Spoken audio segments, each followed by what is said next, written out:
Well, good morning, everyone. Very soothing music just ended, so thank you very much. This is Education Through Entertainment. Just want to make sure that everybody is in the room that they want to be in. I'm Bob Scheer. I'm the Executive Director of the Allegheny Intermediate Unit here in Pittsburgh and a member of the steering committee. So thank you so much for being part this summit over the last 3 days, and thank you for attending the session here this morning. Just a few housekeeping items. If you've been here the last few days, you know how this works, but to my left and to my right, you see some QR codes. Anytime you have questions in the moment, please feel free to ask those. Those will go directly to the moderator, and then they'll be able to, hopefully the panel will be able to answer as many of those questions throughout the session as they can. Also want to remind folks that if they are having a challenge using the QR code or accessing the questions, I'll be up here most of the time, so please feel free to come find me and we'll try to help you out as best as we can. The last thing that I would like to do is introduce our moderator for the session. Now, I think I have 5 or 6 of these sessions that I've been introducing throughout the summit, and this is the one where I have a double. So, I appreciate Ross Furnett and the work that he's done throughout the summit to moderate some of this work. And so, Ross is the founder and CEO of Moonshot. So I will turn it over to him at this time, and then he'll be able to, throughout the session, have the other panelists introduce themselves as well. So thank you so much for being here, and Ross, the floor is yours. Thank you so much for the double introduction. Yeah, it's so good that you introduced me twice. Yeah, you got the treat. And congratulations to everybody else for having selected the best panel, not just of today, but of the entire event. Genuinely, I'm really excited about this panel because there is, and rightly is, a lot of talk about how extremists and others are using kind of innovative techniques and methodologies to pull people in, and that can get you down. But what we're here to talk about is how we can use innovative techniques to pull people out or prevent people from getting in the first place. Not only are there things we can do, there are myriad things we can do, and that some of the best speakers in the world on this are luckily sitting on my left. So we're incredibly lucky to have these folks, and really looking forward to this panel. Unfortunately, there was one panelist that wasn't able to make it, Arvind, but he has kindly pre-recorded some of his remarks. So we're going to start with those remarks, and then we're going to get into what's going to be hopefully a lively and discursive session with these 3 panelists. So Eric, whenever you're ready, if you could cue up Arvind's remarks.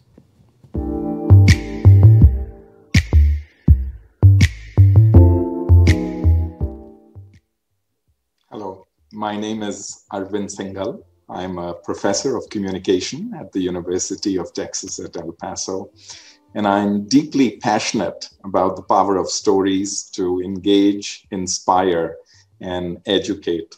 I have spent 37 years toiling in a field called entertainment education, the subject matter of this particular panel. I believe strongly through research that I've done that entertainment media and stories can address hate and can promote deep understanding between people. 3 years ago, in my beloved border city of El Paso, you see it behind my image, at a Walmart, 22 people were mercilessly gunned down. The perpetrator was a young, misguided 21-year-old man, a white nationalist and an anti-immigrant. Today, in the parking lot of the same Walmart stands the Grand Candela, 22 columns of perforated metal, one for each life lost. The luminous candle-like structure rises 30 feet, high enough to be seen by the impacted community residing on both sides of the border. So on the site of hate and mayhem, the Grand Candela is a symbol of healing and remembrance, a solemn tribute to the victims, a beacon of hope for the survivors, and a reminder to all of us who live in El Paso that the city is strong, resilient, and can indeed transcend hate. Now, stories and symbols can help focus our attention in remarkable ways. They can speak to us in a visceral way. They can help shake our cherished attitudes and beliefs, and perhaps even change our behavior. Let me share a personal story. When I was 16 years old, I began a correspondence relationship with Mother Teresa. And I began to follow her life, and I was deeply inspired by stories that I collected about her. My favorite story about Mother Teresa is when she was asked, when she was in Washington, D.C., if she would march against the Vietnam War. There was a long pause, and her response was, "Plan a march for peace, and I will be the first to lead." In the midst of an anti-war march, Mother Teresa transported us to a possibility that focuses on peace. Now, I want us to pause and reflect on this story, especially as we are here to talk about the role of storytelling for promoting anti-hate. We can certainly do so, but we should also ask, what is the role of storytelling? What is the role of entertainment media? To not just focus on anti-hate, but to be purposely be for love, for compassion, forgiveness, restoration, healing. And only stories can teach us not just to tolerate differences, but rather to celebrate them. Otto Skama, my favorite action researcher at MIT, notes that we grow in the directions of the questions we ask. The questions we ask and the stories we choose to tell can break the bounds of entrenched rationalities, thereby creating pathways for transformation. A case in point is my friend Azim Khamisa. In 1995, Azim's only son Tariq, a 20-year-old college student, was killed by a young gang member. Believing that there were victims on both ends of the gun, Azim proactively reached out for forgiveness to Tony's grandfather to begin, Tony being the gang member who killed his son, to begin the process of healing. And together they established the Tariq Khamisa Foundation. Its goal to stop youth violence through education, mentorship, and community service programs. I tell you these stories for they engage us, inspire us to possibly realize what Abe Lincoln called the better angels of our nature. And such stories can be scaled through the pages of a book.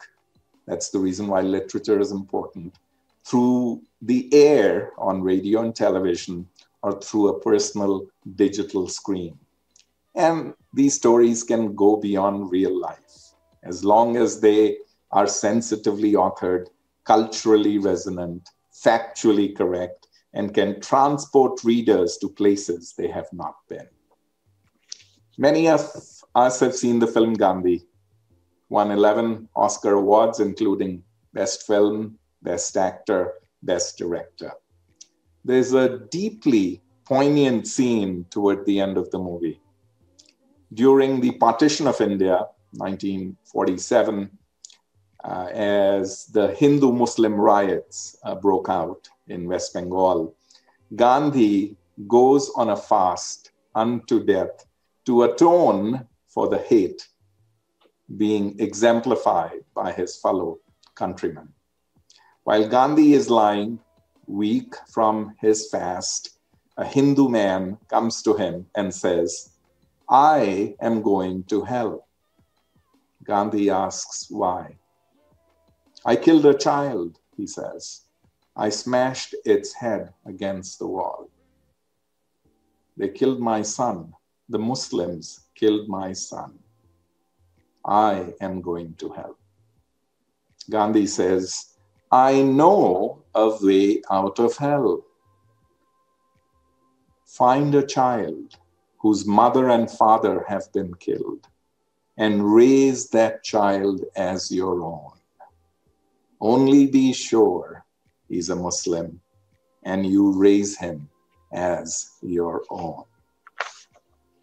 That is the power of stories, whether on screen or whether we consume them in other ways. That is the power of entertainment. That is the power of entertainment to educate, inspire, and enlighten. Please have a wonderful panel. Thank you very much. I love the closing of that. So in addition to giving me deep hat envy, I can't imagine a better way of opening this panel about storytelling. And George, I want to turn to you first, because when I hear about the power of storytelling, I immediately start to think about your work and your kind of lifetime of storytelling and how that intersects with the panel today. So I'd love you to just tell the audience a little bit about the kind of work that you do, and get some of your reflections on how this work can be used to counter hate. Okay, so I'm the founding CEO of an organization called Radio Benevolencia Humanitarian Tool Foundation, and that's a big mouthful, actually. It has its own backstory. It's a great name, I love it. But, all right, so what we do is we package psychological know-how that creates self-awareness of people's reaction to fear, their need to scapegoat and belonging to a group and having a strong identity, into radio dramas, infotainment debates, and now video games. We've been testing, we do actually some kind of action research, one might say, but not only that, in Rwanda, Burundi, and Congo, where our radio dramas have become immensely popular. I think it's one of the most popular entertainment shows on Rwandan radio and Burundian radio in Eastern Congo, and we continuously evaluate the impact of that. And our goal is basically to reach large audiences that usually don't want to listen to love messages, as Arvind so wonderful illustrates, with messaging that doesn't immediately tell you what to do, basically. It basically just triggers a sense of awareness. In those vulnerable societies like Rwanda, for example, you can actually be a little bit more direct sometimes, because they need a sense of hope when looking at radio drama. But in other places, like in Europe or like in the United States now, you actually need to make an effort to get across that thing. I mean, one of the issues is that whatever effort we make here in this wonderful conference, we basically have a danger that we only preach to the converted in one way or another, and we hardly manage to reach target audiences on the other side, and that's what we really need to do. Another thing is that we have very little time. If you look at all the catastrophes that are looming, and you look at global warming, where you have, like, I don't know, 5 to 7 years until we pass a point of no return, we really need to unite forces to overcome polarization in order to overcome the problems that are facing us. And so entertainment education is a wonderful way to try and do that quickly and trigger some reflexes inside us that can trigger that, basically. So we've been taking the know-how that we have from the impact that we have in our African operations, and we've been actually translating that into formats that interest a young, radicalizing audience here in Europe, not here in Europe, there in Europe and here in America, and so we've translated that into a somewhat violent, gory, politically incorrect video game that is now in its beta version and is being marketed basically like a normal game, not like a serious game. And we are using also the research on that. We managed to prove methodological impact, and now we're working on stage 2, where we're trying to attract target audiences by intervening in more games, video games. But that is only one thing that we can try to do. We can also, because one of the things that when we are talking about radicalization and terrorism from right-wing groups, is we tend to forget the overlap actually that exists in this radicalization towards what's happening in our societies altogether. In America, you really feel that, and also in Europe, there's this insidious movement on the in the political frameworks of more and more right-wing parties gaining ground. And also you see populations more and more in the face of insecurity becoming more and more reactive and hateful. And so actually, besides trying to reach young audiences, we also should be developing probably also other broadcasting formats and formal and and informal education formats in order to make people aware of this danger of polarization. And one of the things that's a little bit different from what we do to how Arvind was talking is that we don't tell people be good, yeah, be morally right. In Africa, sometimes we do, but basically we have this motto called attack problems, not people.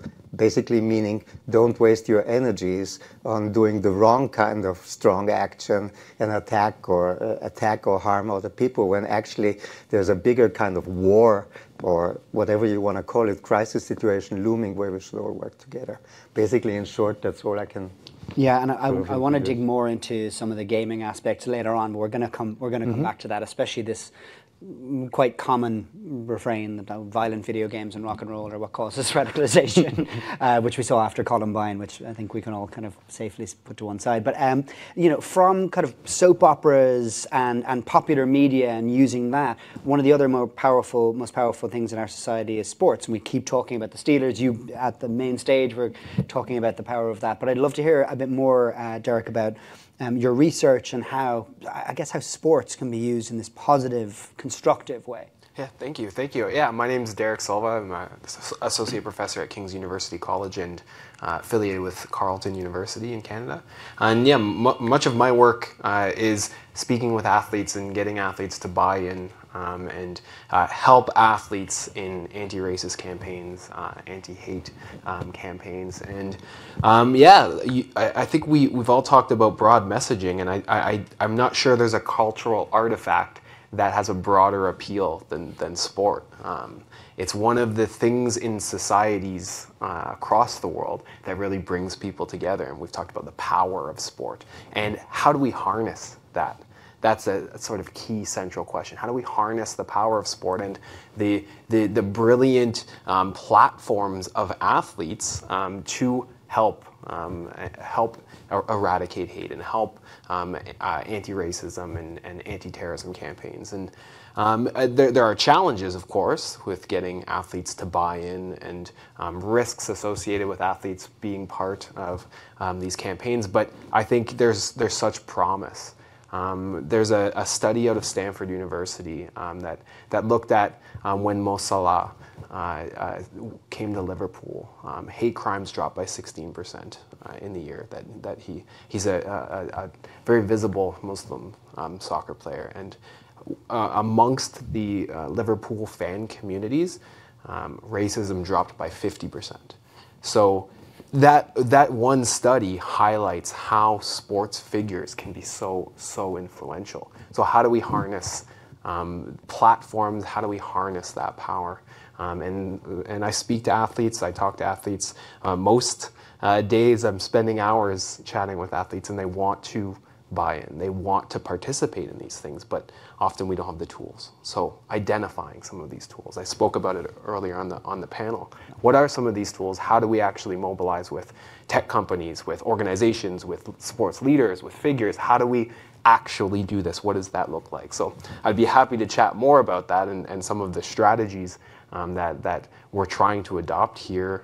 There's a working group on eradicating hate in sport that's led by the UN, and I think that's the exact place we need to start. High level, so that we can get a playbook. We can actually have a playbook that we can mobilize and get athletes to participate, because the rhetoric of there's so much power in sport is true, but we need to somehow harness all of that power and somehow get everyone speaking the same message. Think of like the No Room for Racism campaign in the English Premier League. How brilliant that has worked. Think about like Bukayo Saka and Marcus Rashford, after missing some penalties, got a lot of hate, and then how they mobilized very quickly. How can we sort of duplicate that and take it across sports. So, yeah.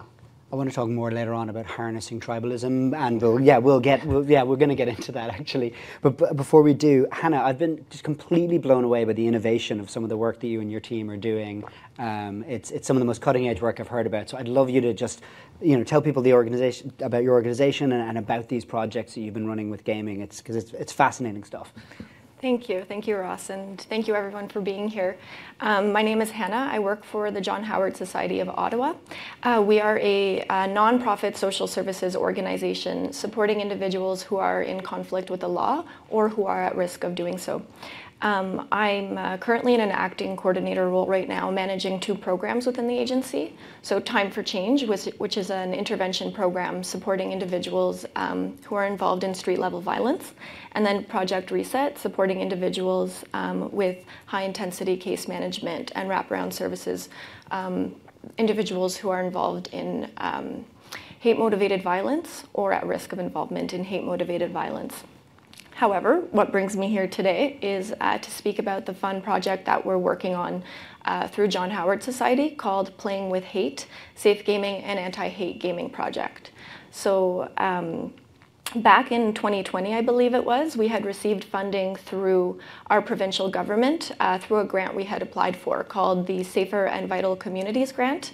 Fast forward to today, and now we are working on this amazing video game project, which essentially aims to counter the hateful narratives that are so prevalent in gaming spaces, while also equipping youth with the tools and skills to be able to identify and resist recruitment towards hateful ideologies. So I'm the curriculum developer on this project. Essentially, my role is to work with our game developer to create this 2-part project. So it involves a 2D web-based video game alongside an evidence-based corresponding curriculum that we would have the youth complete with a trained service provider after the fact. It's very, very exciting topic and happy to be here, and a lot of similarities that I'm seeing here with some of the work that you guys are doing and Arvin's video as well. Just in terms of the storytelling, that really spoke to me because we are meeting youth where they're at. And where they're at is video games, and it's incredibly powerful too because we use story in the sense of the story that we're creating in the game, and not only that, but the youth sort of gets to be the own hero of their story because it is a choose your own adventure style game. So it also adds like a little bit of an empowering touch for the youth as well. Also, just given that I'm here speaking about this, I wanted to give a few shout outs too to some of my team members who weren't able to be here today. So Colt, who is our video game developer, Sarah, who's our 2D animator and illustrator, and then Flynn, our sound engineer. Also, we are very, very blessed to have our youth advisory committee. So we meet with them on a quarterly basis, and they provide their very valuable youth perspective. And then as well, we have our community partners who we meet with, and they provide us their expertise and support as we develop the game. And some of them were here at the summit, so Yorktown Services, Boys and Girls Club of Ottawa, Ontario Tech University, Dr. Barbara Perry, and some of her teams. So very thankful for all of that and thankful to be here. It's great to have you here. And one thing that struck me about what you're saying is about meeting people where they're at. Because I sometimes wonder, I'd be curious what other people think, if for a while the counter-extremism sector had a pacifism problem. And what I mean by that is there's so much of this is, well, we need to tell people that violence is never the answer. It's like, well, actually pacifism is a really, really minority belief. And as opposed to trying to convince people to go from being violent extremists to being pacifists, where most people aren't, just trying to harness where people are at and think about that is interesting. So Derek, when you were talking about sports, I think about the visceral nature of being in a team. You know, how often you know, as someone, I'm more of a rugby person, but you know, someone has the ball and they're running towards the line. I mean, I may scream, kill him. I probably shouldn't, but I should probably scream, stop him. But I feel like that kind of, like, harnessing that tribalism is probably useful. And there's an example I sometimes think of is groups shouldn't define themselves against each other, but they often do. And English football fans, apologies for any of English people in the room, are known internationally for being relatively thuggish. So Irish football fans are just like, whatever the English are, we're the opposite. So they started chanting, like last time we were at Euros, we're not very good. So they started this, like, well, the English fans mess up these streets, so we're the opposite. So they started chanting, clean up for the boys in green, and like cleaning up the streets and lifting cars, not because they're inherently good people, but because they see their opponents as thuggish. So we'll be the opposite. So I'd be curious, Derek, to think about, like, how do you think about tribalism and people's need to be part of an exclusionary club, which really plays into a lot of sports, and doing the judo throw of making that something that's good rather than bad. Sorry, that was a convoluted question. No, I think so fan communities are they are tribal communities. They're very much us versus them mentality, and things we've learned about how we do this with other cultural artifacts like religion, citizenship, and geography and places. It happens in sport as well. We are the good guys, they are the bad guys. And then once you can kind of talk about them in that way, you can dehumanize them. And then you can justify more extreme kind of interventions that can lead to violence. And in association football, we know hooliganism. We understand that quite well. There's a lot of literature on that.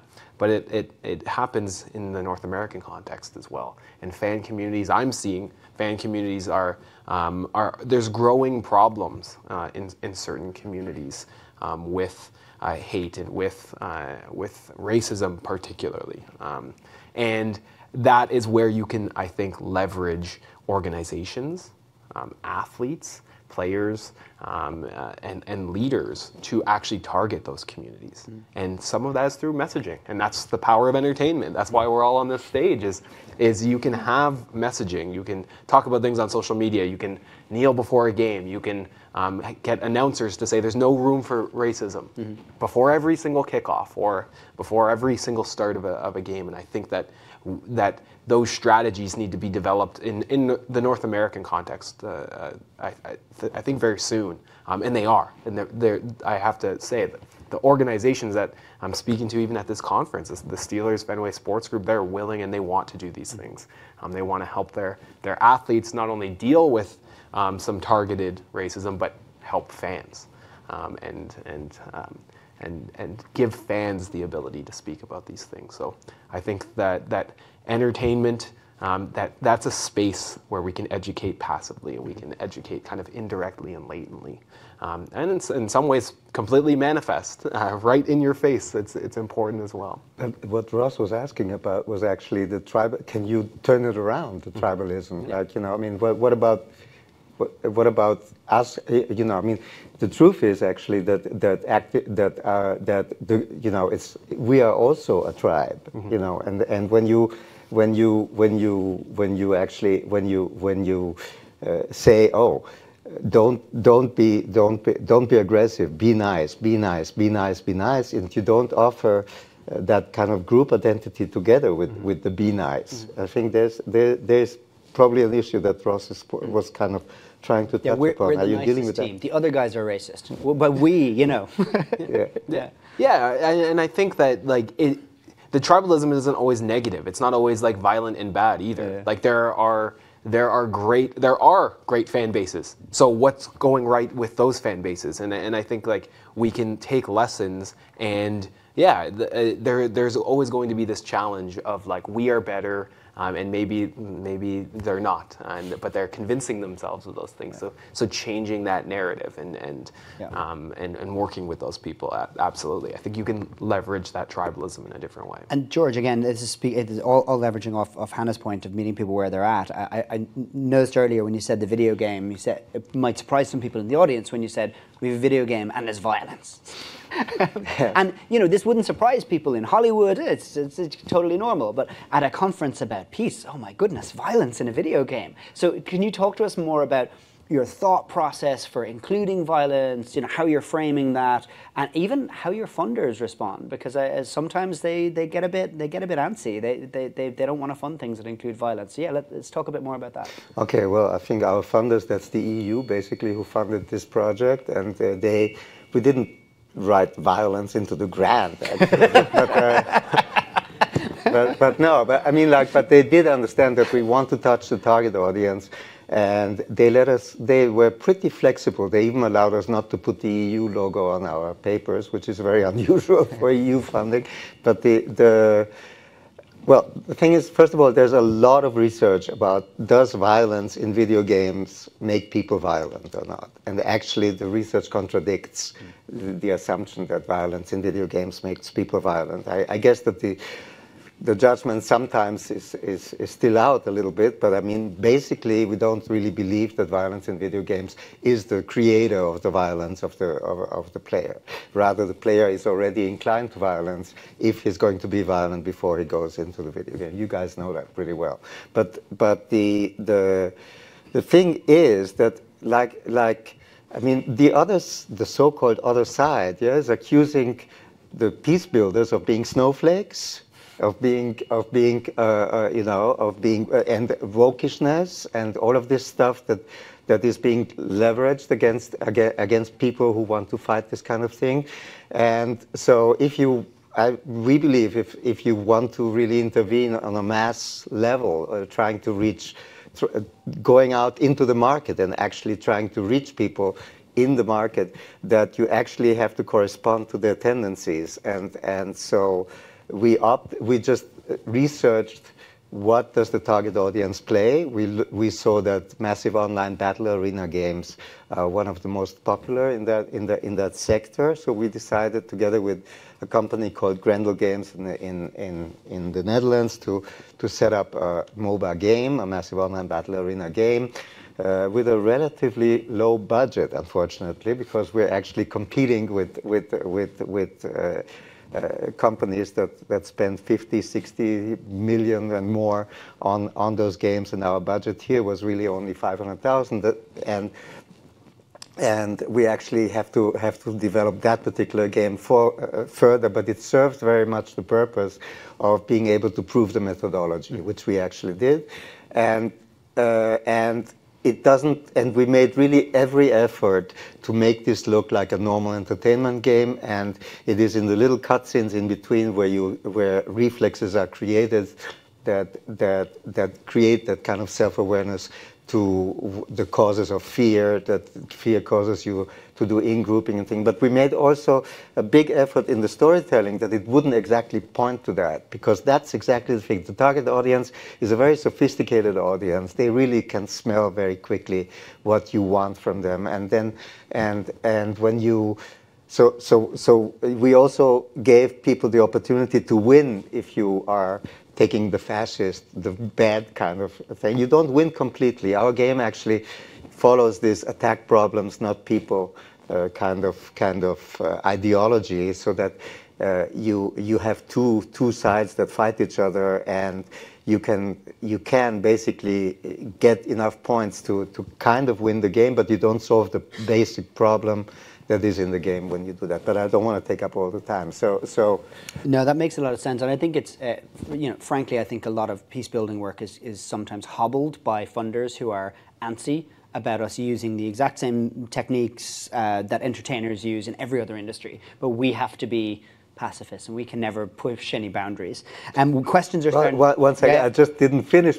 I realized I didn't say yes, but if you really win the game, you actually solve the problem and people work together in the end. Oh, that's good. Yeah. I can see that was probably in the grant. Hannah, so there's questions coming in, and please keep them coming. So there's one for you, Hannah, which is, have you thought about sending your game project to Twitch streamers on the left? A lot of them want to help offset hateful culture that exists in the platform currently. So is that something you've explored? Yeah, absolutely. So our game is meant to be completed by the end of February 2023. So we're at the stage right now where we're having conversations within our agency, within our director team and our clinical department, to sort of explore how we can deliver this game and also maintain ethical standards, because the game does require a youth to have a trained service provider to facilitate that at the end once they're done the levels. So when you think about just handing it over to anybody who doesn't have that proper training and would know how to address those difficult conversations with youth, it can become a little bit tricky. So we're having those conversations. I don't have an answer at this time, unfortunately, but also like we're a social services organization, and sometimes we know that that also comes with a need for funding, and to deliver this on a larger scale, we would definitely need to look at securing further funding so that we can maybe look at a gaming project 2.0 where we can deliver this safely on a larger scale. And how do your funders respond to this kind of innovation? Does it make them uncomfortable, or are they encouraging you to push boundaries? Absolutely. A lot of them talk about pushing boundaries, but they don't actually want you to. I think that when we had applied for the grant, it was taken quite well. The idea is to build a safer community, and in doing so, it's very much a prevention-based game. So we're equipping the youth with the skills to identify when they see hateful narratives and learn how to respond to it, or not. But essentially, we're trying to build up our youth, build their digital media literacy, critical thinking skills, emotion regulation. All these things are very important and can contribute to a safer society. And so this grant had taken that very well, and also because of the fact that we included our community members and we included a youth. So we're really, it's very much a group effort, and I think that was taken well. Great. That makes a lot of sense. We have quite a few questions on the sporting aspect, so I'm not going to. I'll put some of them to you, Derek, and then ask the other panelists as well. One is asking, is there any suggestions or advice for programs to reach high school sports? Basically, have you worked at levels lower than the big professional teams? And is there any advice you give for the people in the audience on that? Yeah. So I speak to athletes of all kinds, amateurs, professionals. So I'm constantly sort of on the ground chatting with athletes. And I think that high school is where we have to, or youth sports, elite sports, is where we have to start, is where we really have to get some of this messaging out. So in terms of strategies, have I seen like a single case of really good work? Not yet, which is, that's the promise of this area. It's getting folks behind and to buy in to anti-hate programs, and doing it young, and going to where they're at, as we've talked about. Use video games or use soap operas, or go to the people that we want to influence. And in terms of strategies, I think that the one thing that athletes are craving, because they spend so much of their time working on their craft and doing life and all these things, they don't have the tools or the education to actually talk about anti-hate.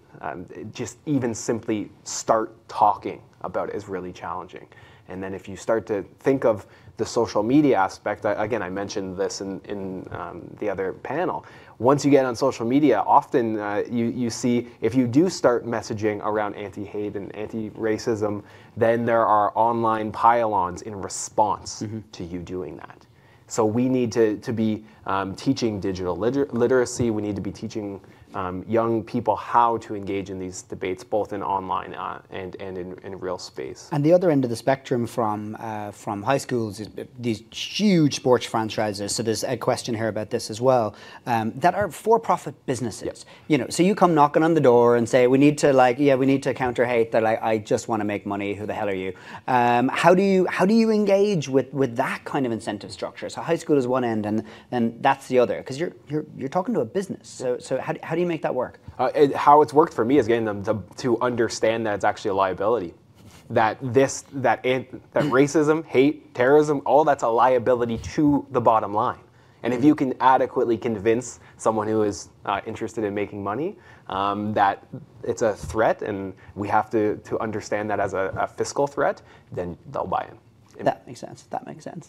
There's another question here, Hannah. I'd be curious about your take, and then I'll ask the same question to George, about things that go beyond sports and gaming. So we've spent a lot of time talking about those two.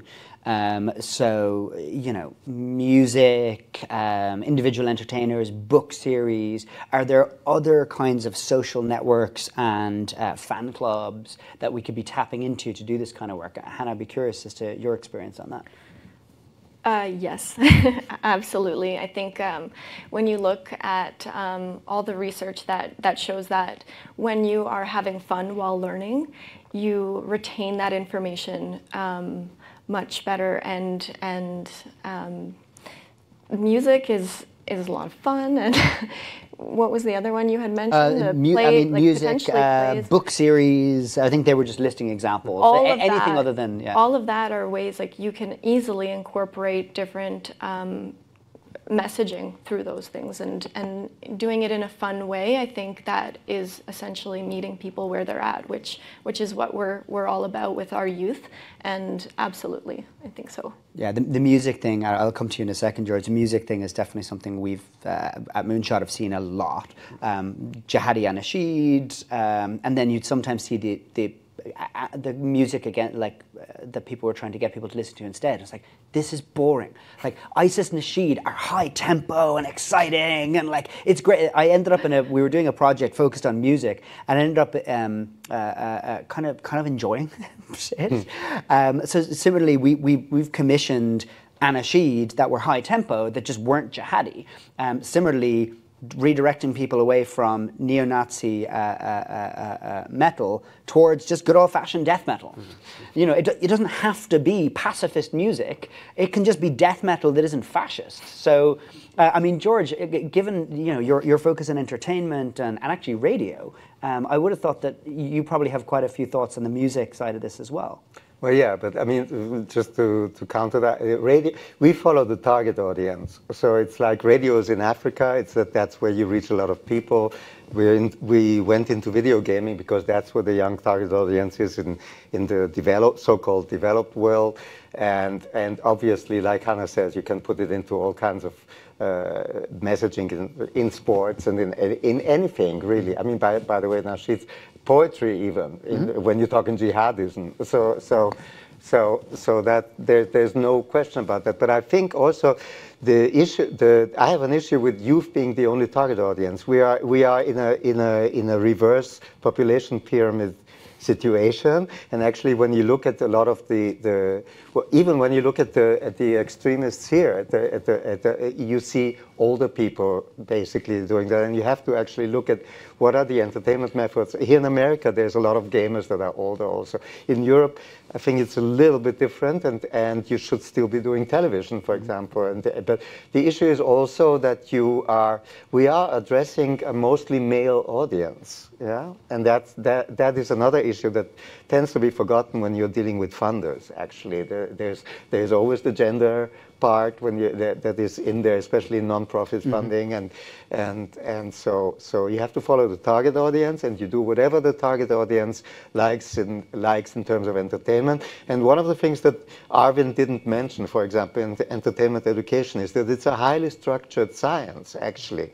So when you do radio dramas or when you do telenovelas, you have only one scene in 5 scenes where you put the messaging in, for example, and all these kind of things. So, all right. So. No, that's great. I think that's really important. I think so many counter messaging programs miss that, and they try and shove this message down their throat, and people stop listening. As you say, the audience are smart. You've got to respect them.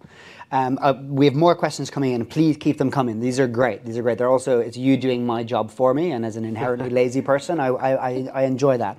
So Hannah, I have another question for you about where you pilot these games. So are you piloting them in public schools and digital media classes? Are you kind of going through those formalized processes? So we're looking at piloting right now at a local level.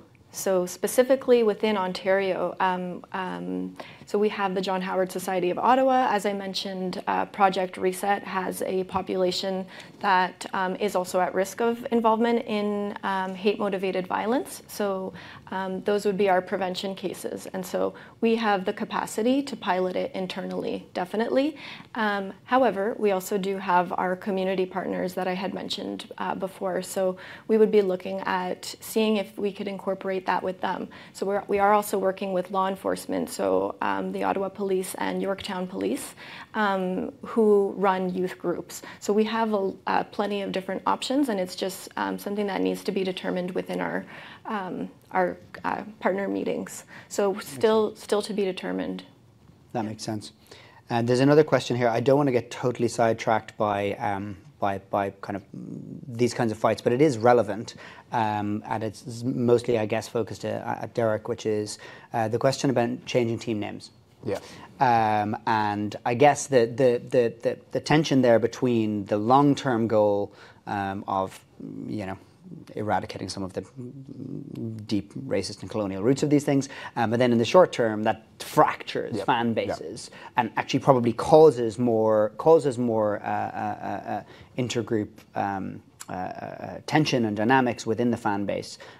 So yeah, I'd love you to comment on that and hear your thoughts on it. Yeah, absolutely. And changing team names is a flashpoint. We saw it with Washington, with the Washington football team, changing their names to the Commander. The Commanders. Yeah, right? Commanders. And I'm actually working on a project to kind of trace out some of the discourse on social media based on that. And it's not dissimilar to taking down monuments, changing names of buildings, changing names of a variety of different things. And yeah, you're completely right in terms of in the short term, we do see an increase in tension and an increase in hate messaging in the online space when those things happen. But I think the key there is the long-term effects of this are beneficial, and we're starting to know more about the long-term effects. Go ahead. Is that a belief or is that an evaluation? It's based on my research that I've been working in this area. So in the online space, anyways.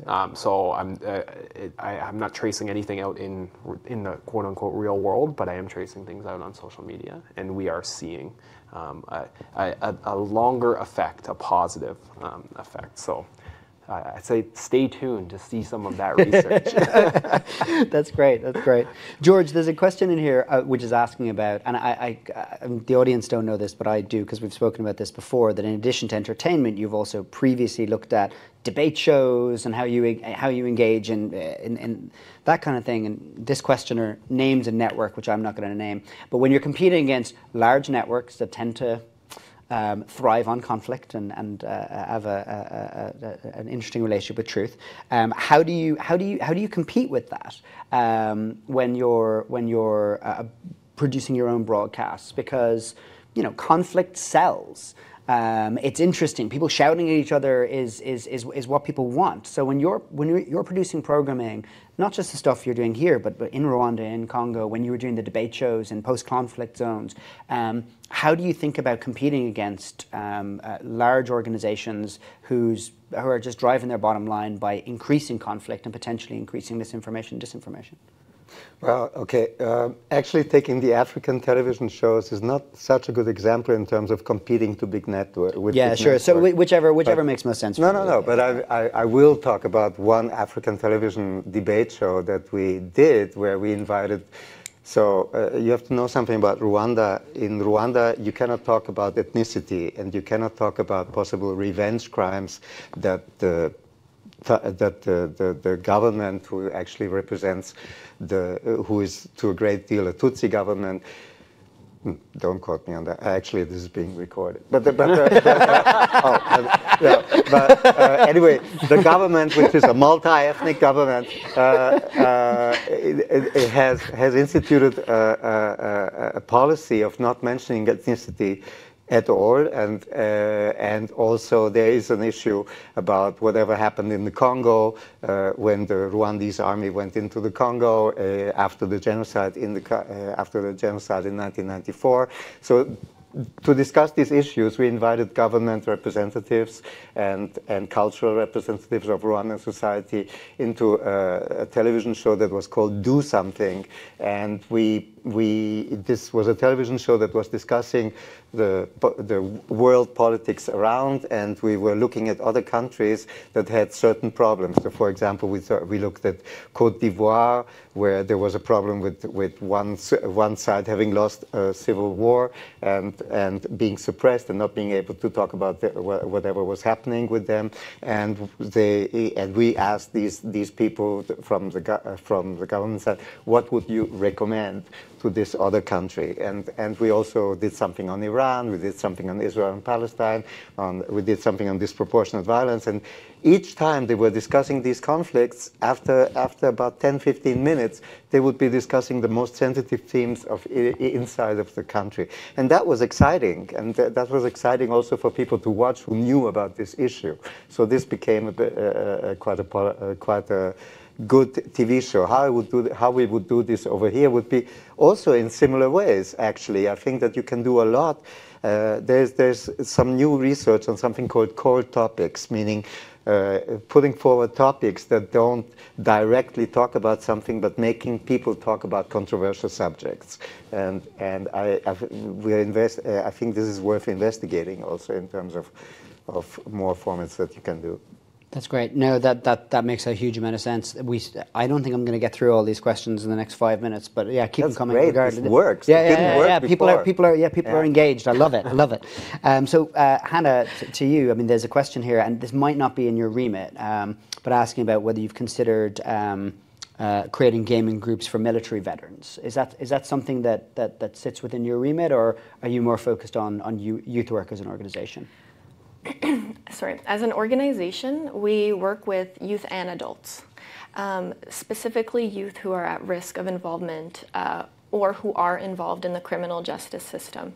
So not necessarily looking at within the military, and specifically within the gaming project, we're targeting youth, 12 to 18. So I couldn't really say that's within my scope. Got it. Okay, that makes a lot of sense. There's a couple of examples here. Derek, someone mentioned an example in Pittsburgh. They were able to do a series of panels led by a former Steeler, it was billed as Athletes Against Anti-Semitism. Yeah. So this person's asking, it's a grassroots local program, but they struggle to figure out how you scale that. Yeah. Have you thought about models of scaling this kind of thing? Because it's amazing when you see these individual ones, but whether we can roll that out across the country. Yeah, I think one of the big issues is that we're only focusing on micro interventions. We're only doing small scale things. And the promise of the UN working group on sport is, I think, to bring everyone together and start thinking about strategies to scale this up. And what better way to do it than to have the UN on board and have that sort of, this is UN approved. And then you can go to all these leagues and say, this is a UN strategy approved. Can we adopt it in your sports? My dream is to have a single video with Max Verstappen and Mo Salah and Asia Wilson and Serena Williams and Tiger Woods, and name goes on, all in a video with the same messaging, or all in a series of panels or something, some sort of big sort of group that has one sort of single messaging. Because the things that have been, I think, pretty successful, like the No Room for Racism in the English Premier League, it's really great, and it's because it can get all the athletes in that league. But what if we can scale that up globally? What if it's before the first match of the World Cup in December? We see a video, or we see a message, a group message that goes beyond just sort of one sport. And I think that it's a sort of dream and a goal, but I think we can take those smaller interventions and scale them up. That's amazing. Although being UN backed for certain segments of our audience might be a negative rather than a positive. Yes, absolutely. But I think it'll get the key stakeholders into the room. Like, oh, we've got your attention now. Absolutely. We have only about 2.5 minutes left. So I'm just going to ask each of you, if there's one thing you want this audience and the people online watching to take away from this panel, to take away from your work, what is that one thing? I'm going to start with you, George, and then go to Hannah, and then finish with you, Derek. So one thing, George, that you'd like people to take away from this? I'd like us to bundle resources and set up big entertainment education campaigns to quickly work against the polarization affecting our societies. Very simple. So Derek and us and Hannah and us, and we all look at our research together, and we put it into one or two or three, but really focused interventions that work so that we can deal quickly with the coming number of years. It's all getting worse, and we really have to fight polarization together. That's what I take away. We can't finish with it's all getting worse. This is the positive No, panel. no, no. This is the positive so panel. if we all get together, we can fight it. Together we can fight it. I love it. Yay. Okay, great. Hannah, what's the one takeaway? And these will be our deliverables, by the way. No, don't worry. I would say prevention is key. And prevention, when you look at prevention with youth, it adds a certain quality of hope, because there's hope with youth. And when you consider the emergence of technology and social media platforms and gaming apps and content, children are digitalizing at a very early age, and we need to start looking at that at a very early age. So prevention all the way. And that means, too, equipping youth with skills such as emotion regulation, critical thinking, problem solving, consequential thinking, empathy. These are all very important. And if I may add just one more, I think also something that I've been thinking as we've been talking was we need to look at culture. We need to look at not only teach youth critical thinking, but us think critically ourselves about culture and how we socialize our young men and women. So when we tell our young boys, like, you need to man up, and sort of categorize them in this box where they're almost sort of like ashamed. They grow up to be ashamed of their emotions and not really know how to ask for help or not want to ask for help. I think that when you add certain vulnerability factors that could lead someone into radicalization, to violence, that just snowballs and creates the perfect storm. So we need to look at our culture as well. Okay. Derek, one sentence. Yeah, one sentence. I agree. I agree completely. Sports are an untapped resource in this fight, and I think we need to tap it a little more. I want to thank you guys for coming, for being so engaged, giving so many questions. I want to thank the panelists, not just for a really engaging panel, but for the work that they all do.